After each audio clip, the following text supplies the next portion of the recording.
नेपाल के बारे में सोच रही थी, जो वहाँ हाल ही में हुआ है। वो कोई छोटी बात नहीं है। एक पूरी की पूरी जेनरेशन, जेन जी, सड़कों पर उतर आई। एक भूचाल सा आ गया वहाँ के सिस्टम में। सुना है सरकार ने कुछ सोशल मीडिया एप्स बैन कर दी थी, यूट्यूब, फेसबुक, टिकटॉक वगैरह। क्या ये वही वजह थी? हाँ, देखिए, फौरी वजह तो यही बनी। उस वक्त जो केपी शर्मा ओली की सरकार थी, उन्होंने सोशल मीडिया प्लेटफॉर्म्स पर पाबंदी लगाने की कोशिश की। कहा गया कि इससे समाज में गलत खबरें फैल रही हैं, सोशल डिसऑर्डर हो रहा है। लेकिन ये नौजवान नस्ल के लिए सिर्फ ऐप्स बैन होने की बात नहीं थी। उन्हें लगा कि ये उनकी आवाज दबाने की कोशिश है। वो पहले से ही इन प्लेटफॉर्म्स पर, खासकर टिकटॉक और इंस्टाग्राम पर, #NepoKids और #NepoBabies जैसे हैशटैग्स इस्तेमाल करके करप्शन पर, बड़े नेताओं और उनके बच्चों की लाइफस्टाइल पर, सिस्टम की नाकामी पर खुलकर बोल रहे थे। तो जब बैन लगा, उन्हें लगा कि उनकी बोलने की आज़ादी पर हमला हुआ है।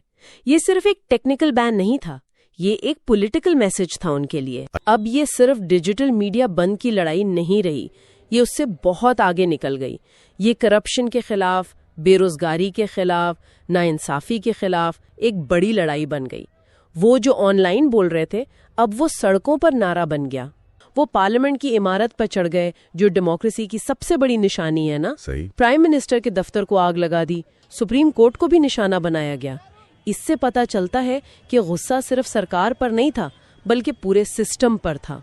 देखिए, नौजवानों का कहना था कि ये लग्जरी होटल्स, नेताओं की ऐशगाएं, एलीट क्लब्स, ये सब उस शदीद नाबराबरी की निशानियां हैं जो मुल्क में फैली हुई हैं। ये नौजवानों के गुस्से की एक बहुत बड़ी वजह थी, इनइक्वालिटी और लैक ऑफ अपॉर्चुनिटी। आप अंदाजा लगाइए, रोजाना, डेली 1500 से ज्यादा नौजवान नौकरी की तलाश में मुल्क छोड़ने पर मजबूर है। ये कैसा फ्यूचर है उनके लिए? कहाँ जाएं वो? मुल्क की लगभग 40% आबादी 30 साल से कम उम्र की है, और जब उन्हें लगा कि उनकी सुनी नहीं जा रही, तो उन्होंने अपनी आवाज खुद बुलंद की, अपने तरीके से। ये बिल्कुल नया तरीका था, ये जेन जी का अपना प्लेबुक था।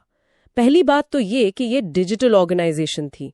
उन्होंने टिकटॉक, यूट्यूब, इंस्टाग्राम जैसे प्लेटफॉर्म्स का भरपूर इस्तेमाल किया प्लानिंग, कम्युनिकेशन और मोबिलाइजेशन के लिए। पार्टी के झंडों की जगह आपको मीम्स, क्रिएटिव वीडियोस और हैशटैग्स #NepoKids, #NepoBabies नजर आए।